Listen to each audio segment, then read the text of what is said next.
Olá, sou o professor João Arantes, Universidade Federal de São Paulo, e dando continuidade ao nosso curso sobre TDAH e TEA, vamos falar um pouquinho dos desafios na infância, né, que as crianças com TEA sofrem, né? Bom, primeiro, né, começa logo assim, é um desafio ali para os pais, né? Tipo, escolher uma escola ou creche, né, para criança ali autista, né? Por que que isso é um desafio? Bom, um desafio pelo seguinte, né? Primeiro, né? Nem sempre ali você consegue identificar rapidamente ali que a criança tem autismo, né? Eventualmente você só vai identificar isso depois que a criança estiver cursando ali uma escola, né? Porque quando acontece ali, quando ela começa a ter um comportamento um pouco diferente dos demais, de repente, né, os pais são alertados pelos próprios professores, né? E nem toda escola ali ela recebe bem crianças ali com TEA, né? Algumas escolas, né, isso eu falo assim de experiência de pessoas que eu conheço, que tiveram problemas em escolas, né? Que a escola quer, quando identifica uma criança ali com autismo, ela quer se livrar do problema, né? Mas se livrar do problema não de uma forma oficial, mas criando uma série de empecilhos, uma série de barreiras, né? Uma série de problemas administrativos, né? De certa forma incentivando a família ali a procurar uma outra escola, né? Então esse é um ponto aqui, a escolha da creche ou da escola certa, né? Eu tinha dito ali, né, que assim, muitas crianças chegam na escola sem o diagnóstico, né? E assim, e eventualmente, né, e os professores, então, eles às vezes não entendem, né? Os professores às vezes não têm formação na área, não têm conceitos básicos, né, sobre autismo, sobre TDAH, né? Então ali a criança, o comportamento da criança é visto assim como uma criança mal educada, né? Então uma criança birrenta, né, mal educada, né? Então isso é ruim, porque o profissional ali não foi preparado para trabalhar com esse transtorno, né? Tipo de transtorno de neurodesenvolvimento, né? Bom, né, às vezes o autismo, a criança passa ali pela infância só na adolescência ali. Ainda mais as crianças assim que têm autismo leve, né? Então, às vezes, só começa a ficar mais evidente ali quando ela entra na adolescência, né? E mesmo quando a gente tem um diagnóstico aqui conhecido, né, mesmo quando os pais e familiares, quando a escola é aberta ali a lidar assim, a dar um suporte ali para os pais e familiares, né, mesmo assim os professores têm a dificuldade ali conciliar aquela exigência acadêmica, né, do que tem que ser ministrado ali nas aulas aqui, com a dificuldade de comunicação e os desafios sociais ali que as crianças com TEA trazem, né? Então, numa sala de aula aqui que tem pessoas, a maioria das pessoas é neurotípicas, né? Então, ter uma pessoa com TL no meio ali pode trazer um desafio extra ali para o professor. Como lidar com isso, né? Enfim, ainda mais quando a criança tem algum problema ali de autorregulação, que ela perde o controle ali na sala de aula, né? Começa a gritar ou tem um comportamento autolesivo, alguma coisa assim. Isso aqui traz um impacto na própria na dinâmica da sala de aula, né?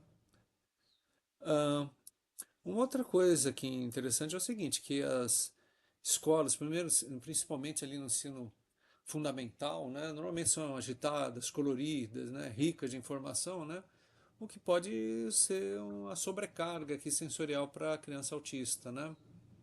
Então, assim, a cores brilhantes, iluminação, movimento, conversa, aquela barulhada toda aí, então elas podem confundir as crianças, né? Podem distrair as crianças, né? Com autismo. E uma característica que a gente já viu do autismo é que criança com autismo às vezes tem uma, não só criança, mas a pessoa com autismo tem uma atenção excessiva aos detalhes, né? E com isso ela perde o foco ali do que ela deveria se concentrar, né? Ela pega um detalhe de uma apresentação, um detalhe de uma aula e fica presa no detalhe e perde a visão do todo, né? Bom, assim, né? A gente viu que o autismo é um espectro, então, assim, como elas vão se comportar academicamente, né? É uma incógnita. Então, dependendo assim do grau do autismo, né?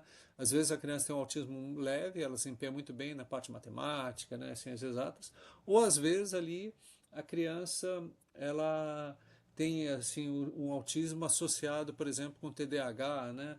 Então ela pode ter assim, ser uma criança muito agitada em sala de aula, que não para quieta, né? Enfim, podem ter diversas situações ali que vão ocorrer dependendo do onde que ponto que a criança está ali dentro do espectro autista, né? Ah, pode ser necessário ali que os professores tentem adaptar ali o currículo para engajar a criança, mas não só adaptar o currículo, mas adaptar, por exemplo, atividades como provas, né? Assim, né? Ou então, por exemplo, no momento da prova, a criança com autismo não faz a prova na sala de aula, por quê? Porque outras crianças que terminam a prova antes começam ali a fazer barulho, né? Ela começa a se distrair com isso, então de repente a criança faz a prova numa biblioteca, né? Num ambiente mais tranquilo, né? Ou então, assim, na própria exposição da sala de aula, né? A gente vai colocar a criança com T ali longe ali da janela, longe de distratores, né? Enfim. Ou então ir próximo ali de crianças mais solidárias, né? Um ponto ali que como a criança tem um problema nas funções, no desenvolvimento das funções executivas do cérebro, ela pode ter um problema em casa assim de fazer as tarefas que tinha que fazer, né? Ou seja, né, de fazer um planejamento, fazer uma preparação aqui para as provas, né? Preparação para as tarefas, ou então no próprio deslocamento escolar, né?